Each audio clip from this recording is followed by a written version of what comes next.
Mic check, 1, 2. Mic check, 1, 2. It's the Y2K collector here. Just figured I'd pull up for a quick late night discussion. Nothing too long. Just wanted to talk to the Y2K crew here. I'm up, it's late. I was getting a little bit of work done and decided, you know what? I am going to go live. So I'm going live. 50 deep. What's going on, man? What's going on, Albo? How you doing?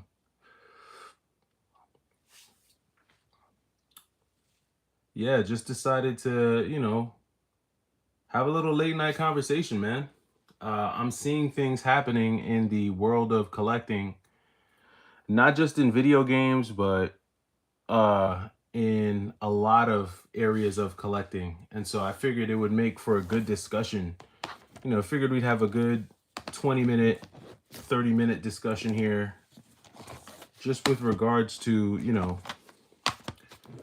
where's collecting at? Like what does it even mean to collect right now? Is it about clout? Is it about, is it about money? What's it about? You know, what is everyone doing it for?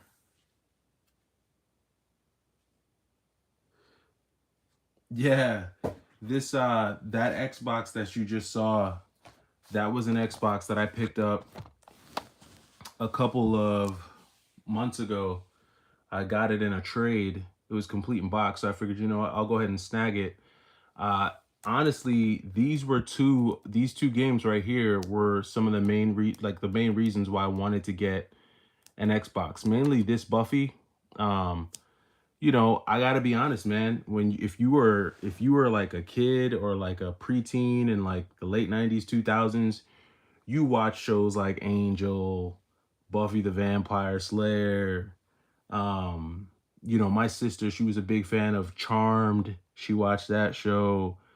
Um, there were a lot of those like '90s, like late '90s shows like Superman, Roswell, stuff like that. So these are super nostalgic. I wanted to get those. This Phantom Dust game I'd heard a lot about Phantom Dust, and wanted to try it out. So that was another big part of the reason why I got my hands on that. Metal Slug, of course, big fan of the Metal Slug series. And this is actually really cheap on the original Xbox. So you could pick this game up for like 15 to 20 bucks. This isn't like crazy expensive or nothing. Pretty solid game, but the reason why I'm doing this live is I really want to talk about collecting. Like, is it just a money grab, or what has collecting become? Because hey, what's going on, Grailbound? How you doing? Yeah, for sure, for sure. Yeah, man, the Xbox, bro. The Xbox, people, like, I don't know what it is. Like, I made a video earlier talking about like why doesn't the Xbox get any love? I mean, this is probably one of the best, if not the best, beat 'em ups in my collection. Spike Out Battle Street is sick. This is like Tekken meets, man, I don't even know. It's kind of like Tekken meets Die Hard Arcade. That's what I get from this. Like, it's Tekken meets Die Hard Arcade. But yeah, we're just talking about what's the deal with collecting. So I've noticed that with things like TikTok, what's going on, Never Enough? With things like TikTok, obviously used to YouTube, Instagram, collecting has turned into somewhat of a clout chase. It feels more like, people collecting things and kind of showing things for the clout of it, and people kind of ignoring good things or good games because, like, no one really, they're not popular games, you know what I mean? And it feels like, at least when it comes to retro gaming, a lot of people are just kind of going after the same games because, I don't know, I guess they're talked about, or I guess because they've got a lot of value. And I'm not hating on value, right? I'm not hating on people who look at the value of the games they're collecting, because, it's an investment, especially if you start to build a collection of, you know, that starting to go into the thousands. If you have a $5,000 game collection, a 10, 20, 30, once you start getting into the thousands with a video game collection, at that point, it is an investment, right? So, like, you are investing in it. And it only makes sense that if you're putting that much money into a hobby, you want to make sure that if you have to exit the hobby for whatever reason, or if you decide that you no longer want to participate in the hobby, it only makes sense that you engage in it the right way, right? Now, it doesn't mean that you don't buy games that don't have value, right? Like, there are people who probably buy cheaper games, and then, maybe they play them for a little bit and then they immediately get them out of their collection. But when it comes to, like, some of the more higher priced games, some of the more expensive games, maybe those are the games that you might say, okay, you know what, these are going to be the games that I'm going to keep in the collection and hang on to them. So, I'm not necessarily saying that there's something wrong with it, but what I noticed is that just collecting across the board, right? Not just video games, it kind of feels like it became like this money grab type of thing. Like, a lot of people think that if they collect certain things, they're like going to get like rich or something like that. Like, I don't know what that's about, but the video games, collecting anything is not going to make you rich, because it's all based on how people feel about it. You know what I'm saying? Let me see if I think I'm missing some comments here. Let me see. Nick Robinson's favorite game, Phantom Dust. What's up, Never Enough? Dominic, I see those Buffy games at Goodwill all the time. What Goodwill are you at, bro? Because I've never seen a Buffy game like that. Gun Valkyrie. So that's a game the Gun Valkyrie is actually a game I almost bought off eBay, but I said I'm not gonna do it. I'm gonna wait to see if I can find it in the wild. So I didn't do that. The Saiyan Turtle. I don't buy PSP games anymore because I ran out of space. It's just easier to play them on the Vita. I hear you on that. I had to take a loss to sell off my Game Gear, Sega Saturn, Game Boy, and Game Boy Colors with their games too, all complete in box. You took a loss on that?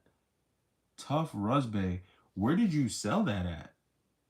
Cause see, the thing is, like, there are some games that, like, if you, depending on where you sell them, you don't necessarily have to take a loss. Well, it also depends on how much you paid for them, right? Like, if you bought all that stuff at their peak, like if you bought them all in like 2022, yeah, then you definitely took a loss. But yeah, I couldn't imagine selling my Sega Saturn collection. I started to collect to see it as an investment. Started with the games I love first. Now I'm collecting to own, as I see all physical media going away, and would love to pass these down to my kids. So, right. So, Robert M, I appreciate your honesty there, right? So, yeah, like, and you're not the only one. A lot of people started buying video games looking at it as an investment. They started thinking, okay, well, these are physical items that I can have, I can own, I can put them in my collection, and should I decide to sell them one day, they'll be worth a lot more money down the road, especially when physical games or physical media becomes harder to find. And you still have a lot of people who hold that paradigm today. So you're not the only one. Satoshi Nakamoto, what's going on, man? As someone who has sold millions of dollars in games, I can tell you majority of people who collect do not play them. You're probably right. You're probably right, because the majority of people who have the money to spend thousands of dollars on video games are probably adults with a lot going on, like just people who work, right? The only way that I could really see anyone having ample amount of time to play video games every day is if you are like a single person, you just take care of yourself, you don't, you know you're not really, you're not super social, and once you get off work, you're just boom, you're just jumping on the game and you're gaming all day long. Like, that's the only way that I really see something like that happening. Oh, you sold it at your local game shop, really? And you still, well, it depends too, because I've sold it so like in my area, there are local game stores that are going to give you 75 to 80% of the value of your games, and then there are some stores that give you like 35 to 40% of the value. And if you've if you know if you bought the games that you have in your collection low, getting 75 to 80% means you're winning. You're coming out on top. But again, it just depends on when you bought those games. Robert M. I don't really play any games I buy. I just buy them and put them away till my kids are old enough.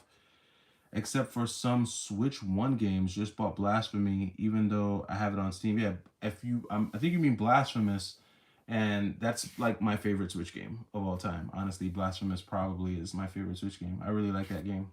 It's one of my favorite. I think I posted when I finally beat it. Um, I know I am right. I only sell factory sale games, mostly retro, and these people do not open them. They grade or keep them sealed. A lot of the volume for video game sales happens on Whatnot more than people imagine. You're probably right. You're probably right because Whatnot seems to be like the arena for euphoric, irrational enthusiasm for retro games, especially if you're buying them from a content creator that you really like admire or you really like. And that's why I don't do the Whatnot thing. I don't do the Whatnot. I don't do Encore. A lot of people on my channel have asked me like, "Hey, Y2K, when you sell, can you sell to me?" And I'm like, "No." Like I hate to be that. I don't like saying no, but I just don't want to do that. Like I'm not gonna sell.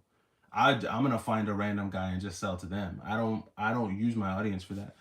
Um, Nakamoto, you're right. I still haven't gone through more of my PS1, PS4 games. Yeah, I mean, if you have a large library, it's definitely tough. Let's just say I have over $600 worth back when I could have gone more in the condition I had them. Yeah, so I mean, look, it depends on the time of year and it depends on, you know, what else is going on. But there are a lot of times where trading makes more sense than selling. Like, seriously, there's a lot of times I've found that there's only a few times where it makes sense to sell, and that's when you find a good buyer at the right time. This summer I was able to sell a lot of like common PlayStation 4 games, common PlayStation 3 games. I sold off a lot of like PS Vita games that I did not really care to have in the collection anymore. Just a lot of stuff that just wasn't really stuff that I wanted.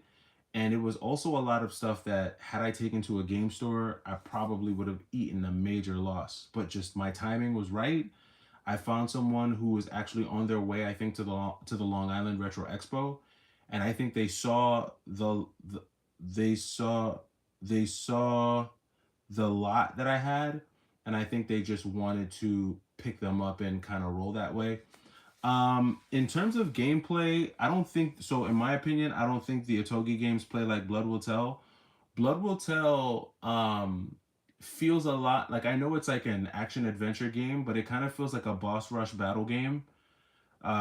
Because you know a lot of the action is really when you're fighting the bosses. There's really not a lot to really discover as you go through each level. Like there's little stuff here and there.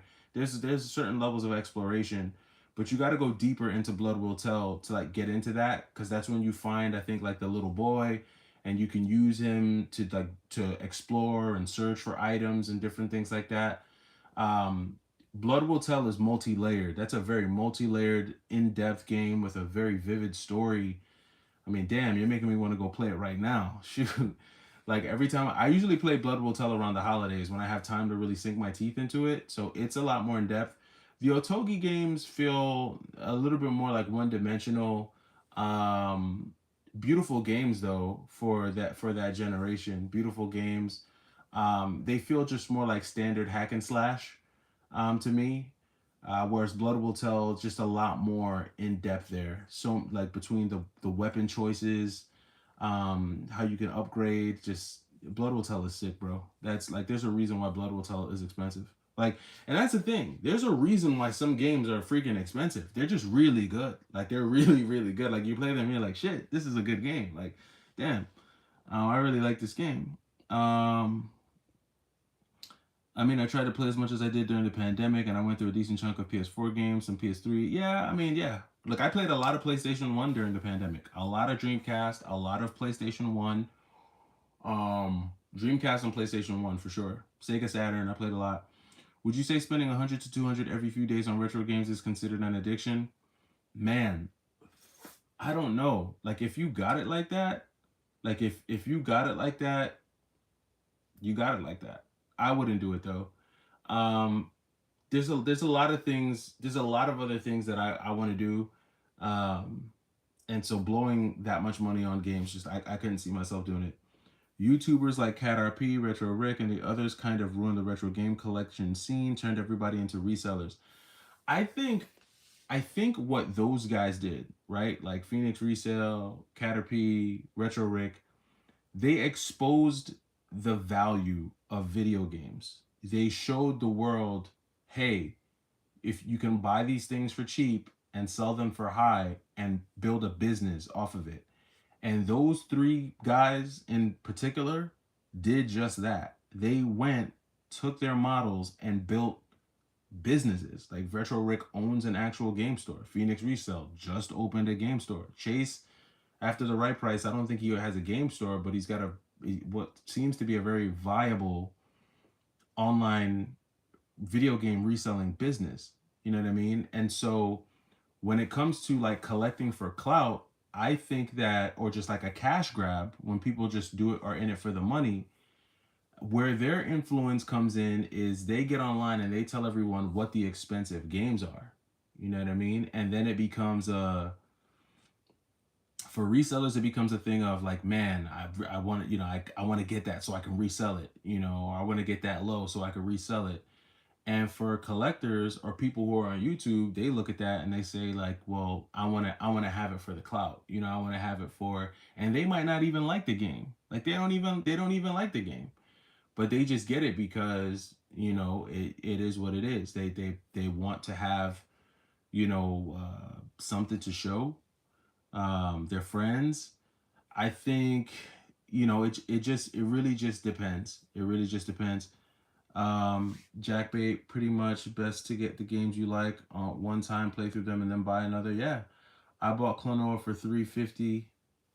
Is that a good idea? Jeez, I don't know, man. 350 for Klonoa. I don't know what it goes for these days. I did see a copy of Klonoa on GameStop's website for like 150, and when I bought it and got it, it was like a PAL version, so that sucked. Like, that sucked. Loved Area 51 on Xbox. I loved Area 51, period. That was a dope game to play in the arcades, man. Like, I used to play Area 51 while waiting for my turn in Marvel vs. Capcom. Our Area 51 in the arcades was a classic. Should have got the PS5 remake. That was for Doug Fresh. Yeah, they did remake Clono. I forgot that. Albo Barbecue upload when. I liked the little bit you did for the fourth. Maybe I'll do something else. Don't really know when I'll do another one. It's been kind of crazy. Jeremy, what's going on, man? How you doing, bro? Hopefully you are doing well. Yeah, we're just talking about collecting, man. The cash, the money grab aspect of it. And just how YouTube, and I'm a YouTuber, right? I talk about video games a lot, so I know I influence things to a degree. I'm not unaware of that. Um, but is that all it is? Is it only for the clout? Like what, I look at sneakers, right? Like I'm a sneaker person too, right? I mean, even if we just took it there for a quick second, and I know I'm probably gonna lose a lot of you when I bring this up, but if you look at sneakers, right? Like these right here, these are the shattered backboards. For any of you guys who are also into sneakers outside of um video games, you'll know that the shattered backboards have been a classic for a long time. This was a shoe that during the pandemic was a $1,200 shoe. Just like some of the video games that you really like. Like, what was Pokemon Red during the pandemic? Pokemon Red was probably, 70, 80, maybe $90, right? During the pandemic, some of these games, I remember like Super Metroid during the pandemic being like $80, Rocket Knight Adventures during the pandemic, crazy. I saw copies of this game going for like 100, $120, complete in box. My copy is complete, but the same thing with Nike sneakers, the shattered backboards, which I have mine. I did a lace swap on mine, right? And I'm just using this to illustrate a point. I'm just trying to illustrate a point here. These sneakers were $1,200 just a few years ago. And now, because of now, because the euphoria is gone, right? Now because like people are over this. They're not really, they don't care about it anymore. These sneakers are sitting on shelves. I guarantee you, if you go to your local Foot Locker, you're going to see this shoe sitting on the shelf, and no one cares about it. Like, no one wants it. Of course, a lot of people are going to say, well, the leather isn't the same as the original shattered backboard. In my opinion, I think the leather looks great, at least on my pair. But a lot of people are going to say that. What happens when that happens to video games? Right? Like retro games. Are we going to get to a point with retro games? And I'm looking at this from the collecting aspect of things and from the money grab aspect of things, right?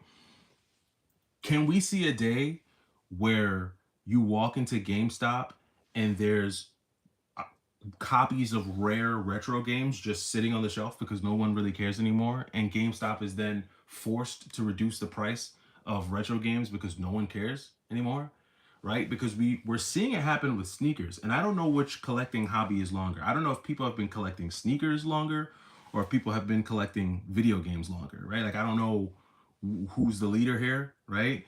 But we see what's happening in sneaker culture, right? Like, shoes that were once $1,200, $1,500 now are selling under retail. You could get these sneakers probably for under retail right now. I think they retail at like 185. You could probably get them for cheaper, right?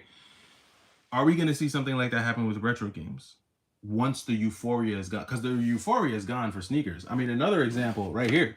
I mean, these guys. Now, this is probably my favorite silhouette of all time. My favorite silhouette of all time is the Air Jordan 4. This is like my favorite silhouette. In 2020, in 2021, this would have been a $700 shoe. But guess what? In 2025, no one cares. No one cares about this, right? Like, nobody cares about this sneaker. Everybody, now I love this sneaker because it's neutral. I'm not really into too many bright colors, so this is actually a perfect fall color. But the point is, right?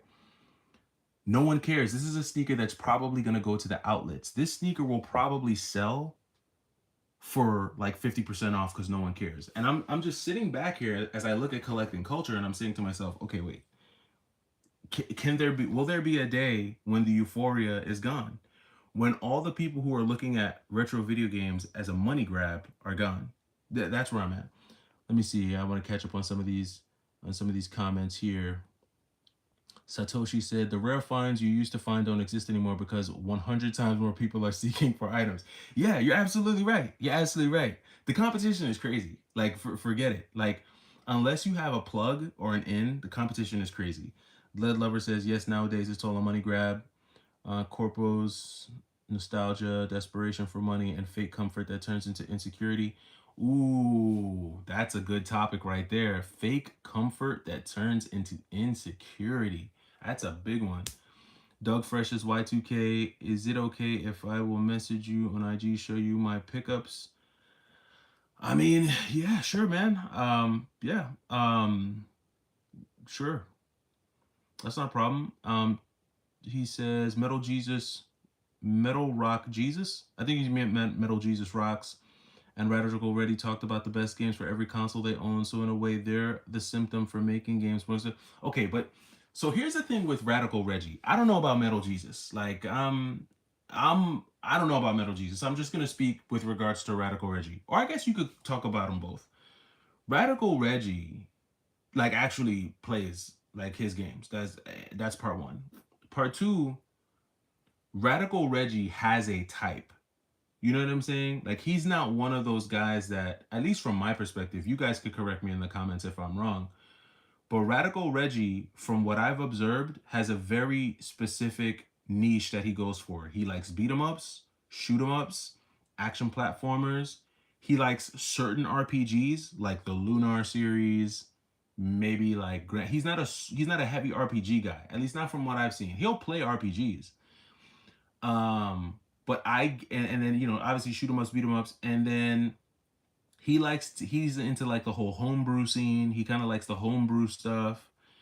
And I think because he's a content creator, right, he's probably gonna talk about games that are outside of his like niche of games that he likes to play. But that's from a content creator standpoint. I get the vibe from him that he is a person who has a very specific niche, plays the games, and more than anything else, to me, when it comes to Reggie, is I like his taste level. I think he has good taste level when it comes to certain games. Like if he's gonna show you a beat 'em up, it's gonna be a quality beat 'em up. Like he's not gonna show you like a whack beat 'em up. He's gonna show you a quality beat 'em up, and he'll be honest about the game. Like, all right, this game was trash because XYZ. Or so I personally have learned a lot from Radical Reggie. I've learned a lot, like because we share similar tastes. So, but so on the flip side of that coin, when a game is good, it's expensive. And we just talked about that. When a game is good, it's expensive. Like not all games are just expensive just because they're some of them are actually really good. Like they're really good games. So a lot of people want to play them. You know what I mean? Like Metroid is a really good game. It's a really good game. Like if we never heard of Metroid before, like if Super Metroid never existed, and then like limited run just or like this just came out on the Switch as a modern retro game, this would be fire. People would be buying it like crazy because it's a good game. Like it's a fun game. It's a very in-depth game. Um Never enough text that I feel like resellers are necessary. They keep things moving where if it ends up in your local store, it just stays local. I kind of agree to a degree. I think you do need resellers to a degree, but you need resellers that are fair. Like if all the resellers in your area are trying to just do to you what get mom and pop shops are doing, then there's no point to them. They got to be willing to do deals, and they got to be willing to work with you. Look up 3DS prices. Why is the 3DS blowing up right now or something? What's going on with 3DS games? Did I miss that? Some 3DS prices are going way up. Best to get all the RPGs now? Really? What's that about? I haven't even heard of that. But then again, I don't really look at prices like that. So I don't know. And my 3DS collection is really small anyway, because I'm not a huge fan of the 3DS. So that wave might pass me by. Yeah, the shattered backboards, man. I don't know what that is. Let's see. I deal with the ultra speculative part of video games, high end graded games. Yeah, you're in the field with that. What's the dude with the t-shirt with the tank tops all the time? Um, he's always talking about graded games. The tank top dude. You guys know who I'm talking about. If you watch enough YouTube, I think his name is Get the Greg Games. Graded games are just listen. Before I invest in graded games, excuse me. Before I invest in graded games, I'm gonna go buy a few stocks. That's just me. To me, graded games is something you dabble in when you have like nothing left to invest in. If you've bought enough gold, if you've got ETFs, if you've got stocks, bonds, crypto. I mean, once I've exhausted all of that, then I'll start getting into graded games. Until then, I'm good on the graded games. Doug Fresh, yeah, these are dead stock shattered backboards. Not the 2015 though. These are the 2025 that no one likes because of the leather quality. Anyway, which makes no sense. Like, and that's the thing. Like, I mean, just to go back to this, right? And when it comes to like how people perceive the value of things, right? When people think about like the things that they want and how like social media influencers influence them. I'm a fan of Seth Fowler. Some of you guys might know who Seth Fowler is, some of you might not. But when it comes to Seth Fowler, it's very evident in his videos the sneakers that he wants to hype up and the sneakers that he doesn't want to hype up. And typically, the sneakers that are hyped up are the sneakers that social media influencers know a lot of people will not be able to get. So that's what they hype up. You know what I mean? Um, he's going to hype up the original shattered backboards because one, not many people still have them, at least in wearable condition, and these don't have the same leather quality. I've seen him do the same thing with the undefeated Air Jordan 4s, and I might be missing a few of you with this. Some of you might be like, Y2K, what the heck are you talking about? We're here for the video games. I get it, but this is my life. We're just segueing for a second. The Rare Air Force came out and the Cavestone Force came out, and those, in my opinion, both of those sneakers had better quality control than the undefeated 4s. But because the undefeated 4 is the hype sneaker, That's the sneaker that's going to get pushed. It's the sneaker that's going to get glamorized. It's gonna be the one that people go crazy over. When the cave stones and the rare airs have better quality, they're actually made better. Same thing happens in video games all the time. Like all the time. There are games that are cheap but really good. Like they're fun to play, but they're not gonna get the hype because they're just not the hype game. They're not the game that's like, for the people who love RPGs and wanted to spend like $300 on Suikoden 2 when it was like really expensive and they wanted to spend all that money. There were so many other RPGs out there that I could think of that are just really good. One of my favorite RPGs of all time, Evolution on the Dreamcast. If you've never played Evolution, go play it, right? Maybe the story isn't like amazing, but it's a cool game. Evolution, try it out. It's on the Dreamcast. It's really good stuff. Um, Satoshi. Okay, he was asking on Wada graded VGA. Okay, so he grades it. I just picked up Silent Hill 3 CIB for 150. Crazy find on Facebook. Hey, you can find that at GameStop too. GameStop is selling it at that same price. Yeah, there definitely is a video game bubble, for sure. I agree. I can tell you something. I am no 100% majority of my ballers become resellers on Whatnot on that platform. It's a powerhouse. I guess Whatnot must be doing their thing. I don't know. I guess that's the wave right now. Pokemon is becoming a pandemic for scalper, scammer, thief, con artists. Yeah, yeah. Pokemon. Outside of like the original Pokemon games that I've played, and I think I have like Leaf Green or something or Emerald that I got in a trade. I mean, this is Pokemon is Pokemon is Pokemon. I'm not really. I don't. I don't really dabble in the Pokemon thing. I think due to the economic times, Pot tally coming up, you might see some grails on the market for rare games going cheap here and there. But for the most part, I think video game collecting is bigger. Same with JDM cars. Oh, I didn't know that. And will stay for a while. Doug Fresh says retro shoes will always get re-released, but they will never re-release a PlayStation 1 or a Sega Genesis. You're absolutely correct, sir. So I agree with you there. You're never going to get a re-release of Super Metroid. I mean, in this format, right? They can always re-release it on some newer platform, but I do agree with you there. Grailbound says, as long as video game conventions and trade events are alive and well, then the euphoria won't go away anytime soon. Collecting is unfortunately too mainstream now. So I agree with you there. It's definitely the conventions and stuff definitely are keeping it alive. I definitely agree with you there. Rad Jago says, I've got a sealed spike out. Oh, you've got a very rare gem on your hands. Abo says, I've never seen Spike Out till now. Yeah, man, Spike Out is dope. I keep telling people. So Spike Out is if Die Hard Arcade and Tekken had a baby, it would be Spike Out. It feels like one of those like it kind of has a, or even if you don't want to say Die Hard Arcade, remember Dynamite Cop on the Dreamcast? It plays like kind of like Dynamite Cop meets Tekken. It's a very cool game, very corny story. It's got all like the corny like one-liners of like early 2000s gaming, late 90s gaming, but it's really a cool game. You should check it out. My biggest buy is the Switch limited run Outlast combo pack.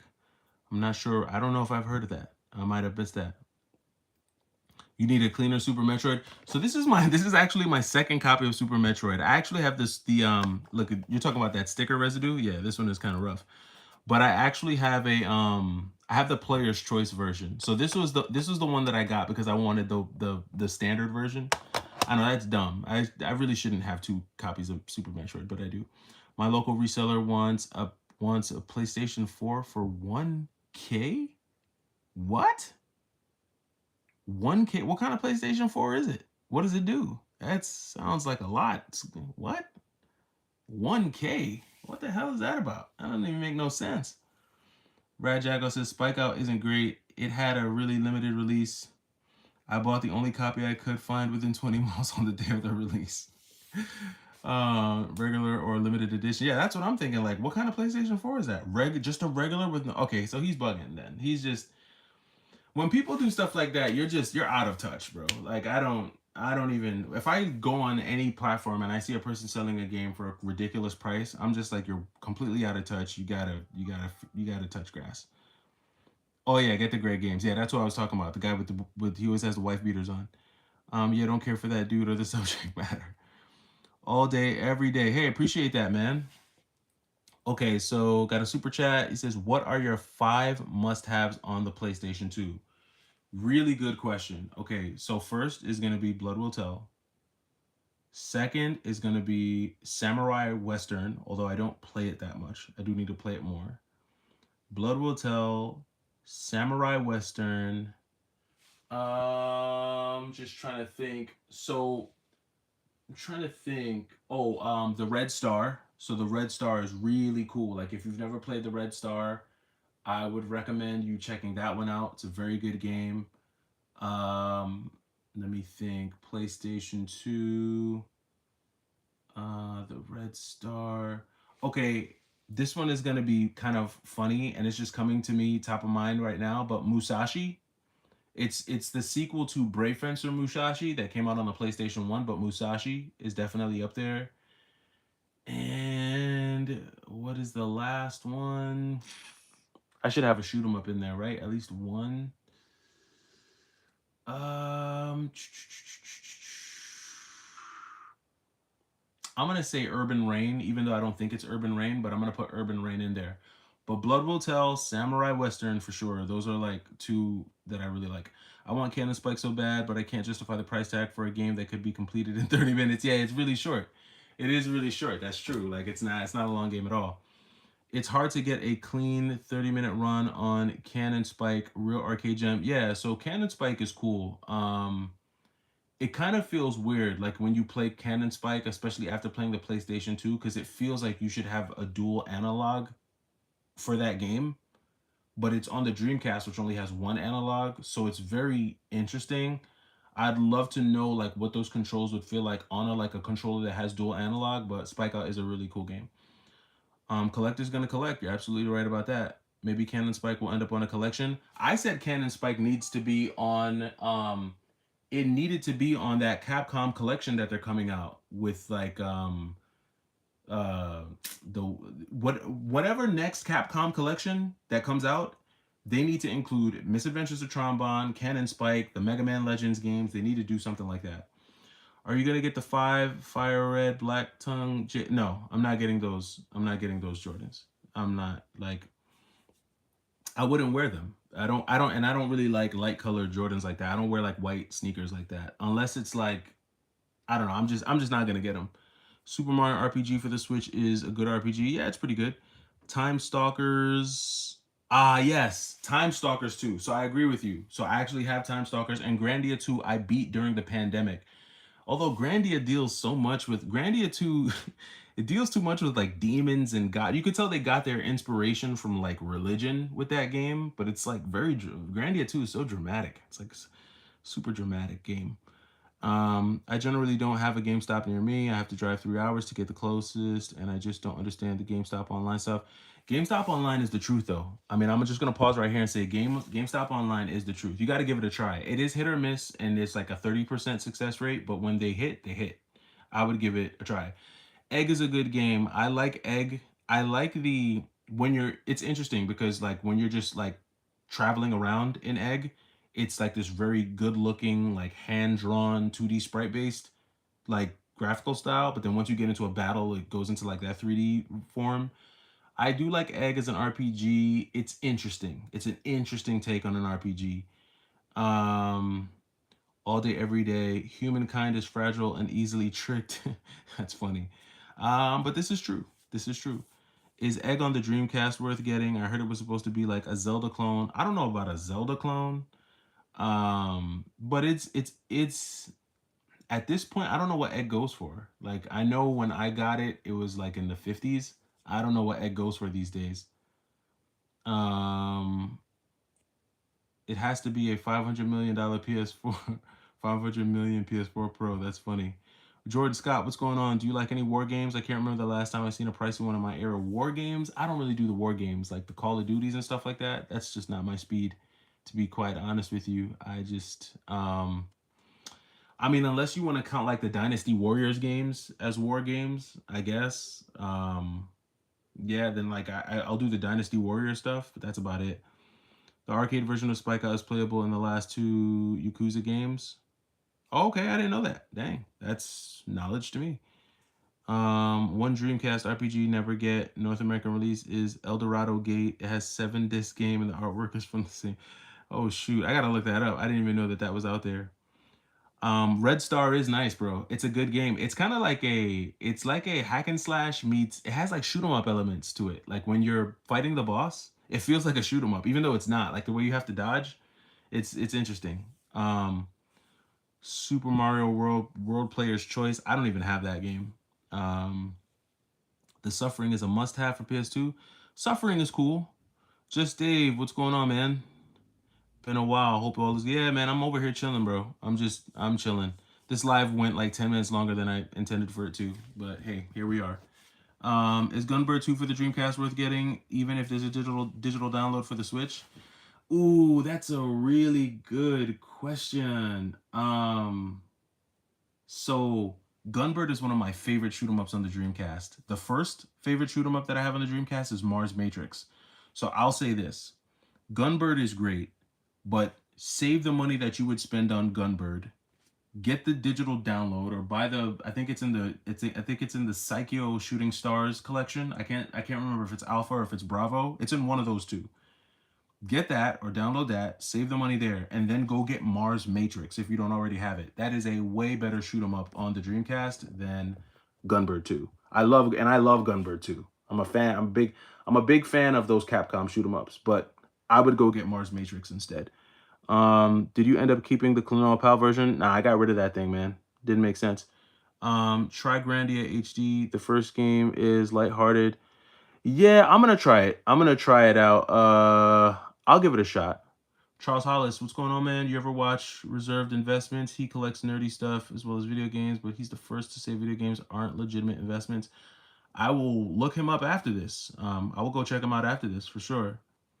Egg is a little over 100. I mean, if there's nothing else that you want to buy and egg is just like the next thing on your list, I mean, go for it. If that's, I could think of other Dreamcast games I could tell you to get before you get that. I mean, Project Justice if you like fighting games, Spawn, Heavy Metal Geomatrix, check that one out. I like Heavy Metal Bangai-O. That's a great one. There's just so many other Dreamcast games that I could recommend before Egg. It's cool, but does Blood Will Tell on PS2 have a lot of replayability if I get it? I think so because I think there's like items that you have to find. I mean, you can progress, I believe, without finding all of them, but I think there's like a little bit of like item gathering in there, and I think overall it's just a really cool game because of the battle system. So, I would say yes. I've never beat Blood Will Tell, so I can't tell you. I need to beat it first. I've gotten pretty far. I think I've made it to like the third or fourth demon or something like that.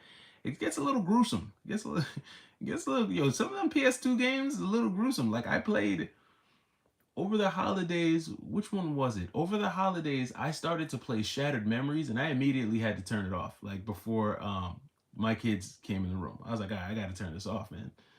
And no, no, it wasn't Shattered Memories. It was Silent Hill 3. So here's the thing. It's like Silent Hill 3, Silent Hill 2. I think they're a little more gory in the beginning. But Silent Hill Shattered Memories to me, you know what makes it so creepy? That freaking therapist. And I hope I'm thinking of I think it's Shattered Memories is the one that has the therapist. Like you start the game off talking to that therapist is so freaking creepy, bro. He's creepier than any of the creepy scenes in that entire game. That's just my opinion. Would you say Mars Matrix over Giga Wing 1 or 2? Yes, I would put Mars Matrix over Giga Wing 1 and 2. And I have both Giga Wing 1 and 2. And I say Mars Matrix is better than both of them. Because the thing I like about Mars Matrix, and I love shoot 'em ups that have this mechanic, is you don't run out of bombs. What it is that you have a meter that charges up. And once the meter is fully charged, you have the ability to absorb all of the bullets on the screen and then shoot them out in a blast. I kind of prefer that over bombs that you have to like gather over the course of the level. Like that's how Gunbird 2 is. You need your bombs. I think you need bombs in Gunbird 2. But the cool part about Gunbird 2 is it also uses a charge mechanic, because if you hold the fire button and you charge up, then you can unleash like helpers that shoot as you use your regular gun as well. So there's different mechanics. Like the mechanics in a lot of these shoot 'em ups are really cool. That's why I like them. Like Mars Matrix has a very unique mechanic. I really like it. Gunbird 2 has a unique mechanic, for sure. But if you're asking me about shoot 'em ups, listen, the king of shoot 'em ups, in my opinion, is Hyperduel. You wanna go look up a shoot 'em up? Go check out Hyperduel. Hyperduel is probably the best shoot 'em up I've ever played. Hyperduel. Well, that and Blazing Star. Um, all right, we're gonna wrap it up here real quick. I'm gonna go through some more of these. Ever play Soul Reaver on Dreamcast? Shadow Man. I had Shadow Man. I played Soul Reaver, but not on Dreamcast, on PlayStation, and the graphics were indigestible. Lila, have you looked into Sin and Punishment on the Wii? Man, that sounds familiar, but I can't tell you that I have. I'd have to go back and look at it. If you get Gunbird 2 for the Switch, Morrigan is not a playable character. She's only available on G. What? I didn't know it. See, that's why you got to keep your originals, man. I didn't even know that. Thank you for that, Sunset Liquid. I really need to get all the Silent Hill games. I don't know. Maybe you don't. I mean, Silent Hill is cool, but sometimes I think it's a little overrated. I recently picked Bakaru for a Switch. The game feels like Goemon's spiritual successor and pretty much a hidden gem. I'll have to check that one out. Grubon Gaming said, I recently picked up Silent Hill 4 for the PS2. I need Origins and Shattered Memories. Shattered Memories is creepy, bro. I'm going to tell you right now, it's creepy to me. Shattered Memories is that therapist is creepy. Wait till you put it in and play it. Like that's the creepy. I don't know if it's just the therapist, the therapy. I don't know what it is. He's just too calm for me. Like, and there's something unique about I think it's Shattered Memories, that like it's one of the few games that I've played on the PlayStation where you can choose your answer and then the game gives you a different response based on your answer. And I think it feels too much like Black Mirror to me. That's just me. Is your Dreamcast console making a loud noise when it's turned on? Mine does. My cream Dreamcast does. My black Dreamcast, my Sega Sports Dreamcast does not. Just Dave says, I feel that, bro. I've been collecting here and there. Just got Ghost Rider on the PS2 the other. Hey, I thought about picking up Ghost Rider. I saw it on GameStop's website, but I didn't pick it up. I need to get it. Well, look, y'all, it's been awesome. Thank you for rocking with me. I didn't plan on being here for almost 50 minutes. This was supposed to be 20 minutes. Thank you for the chat. You guys are awesome. Hopefully, you guys are having a really good week. I got to run these lives up a little bit more, man. But until then, I will catch you all in the next video. It's the Y2K Collector. Take it easy.